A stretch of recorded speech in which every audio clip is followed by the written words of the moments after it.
Jungkook Bakhla गया। वो use पीछे से आवाजें देते हुए उसके पीछे भागा। तेहंग भागती चली जा रही थी।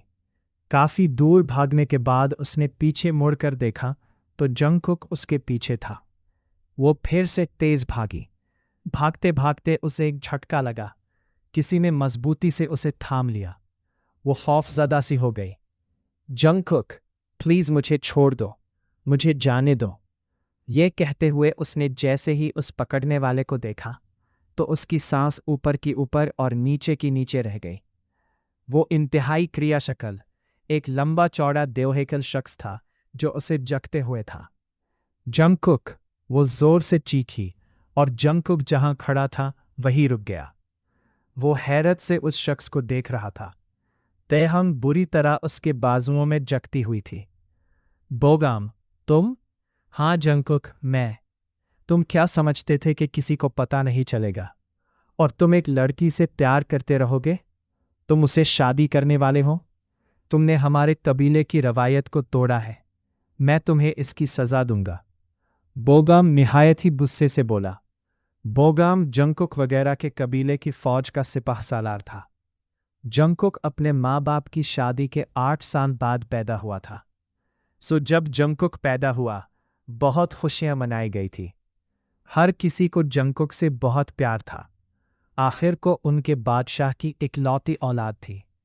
फौज का सिपाह सालार शुरू से ही जंगकुक के खिलाफ दिल में कदूरत रखता था। वो समझता था कि अगर जंगकुक पैदा ना होता तो कोहकाफ के बादशाह की सारी दौलत का वो इकलौता वारिस होता।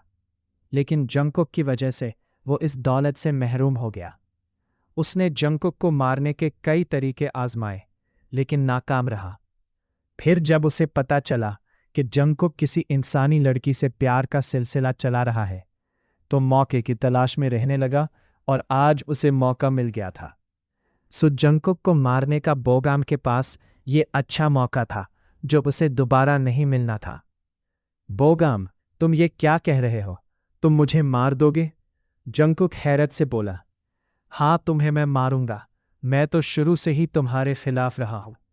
तुम्हें मारने की हर मुमकिन कोशिश की है लेकिन नाकाम रहा। तुम कोहकाफ की सारी दौलत पर नाग बनकर बैठे हो। आज तुम जिंदा नहीं रहोगे। फिर इस सारी दौलत का पूरे कोहकाफ में मैं बादशाह होऊंगा। वो कह लगाने लगा। बोगाम ने तेहंग को एक तरफ धक्का दिया और जंगकुक की तरफ बढ़ा। उसके हाथ में एक चमकता हुआ खंजर आ गया। जंगकुक अभी तक शौक से नहीं निकला था, सो वो इस हमले के लिए तैयार ना था। बोगाम ने तेजी से खंजर जंगकुक के पैट में उतार दिया। जंगकुक के मुंह से एक जोरदार चीख निकली और उसकी चीख के साथ ही तेहंग की भी एक जोरदार चीख उभरी। जंगकुक नीचे बैठता चला गया। तेहंग चीखती हुई जंगकुक की तरफ भागी। उसके पास पहुंचकर वो जोर जोर से रोने लगी और उसे आवाजें देने लगी।